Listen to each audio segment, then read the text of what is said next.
Ayun, day off natin ngayon at medyo maganda yung panahon kaya ayun, tara, ilog tayo. Salamat nga pala kay Ading Ika, kay June at syempre kay gala ni Juan, Lucas, the pogi kong pamangkin, sa pagdala sa amin sa napakagandang lugar na ito. Sobrang payapa, sobrang ganda at napakalinaw ng tubig. Sa sobrang linaw ng tubig, abay pag umihi ka, mahahalata talaga. Sinulit ko talaga ang oras dito dahil ang sarap maligo, ang linaw ng tubig. Meron din nga palang spot dito na kung saan pwede kang tumalon. At syempre dahil bida-bida ako, tumalon din ako.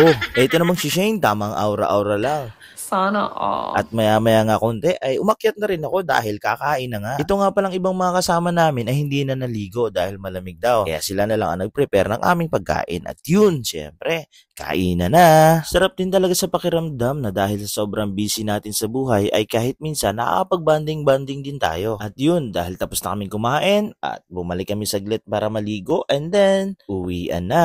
Ganun lang. Isa na namang masayang araw at alaalang hindi malilimutan. Salamat sa lahat ng sumama at sa mga sasama pa. Sobrang enjoy nga tong araw na to at sana maulit pang muli.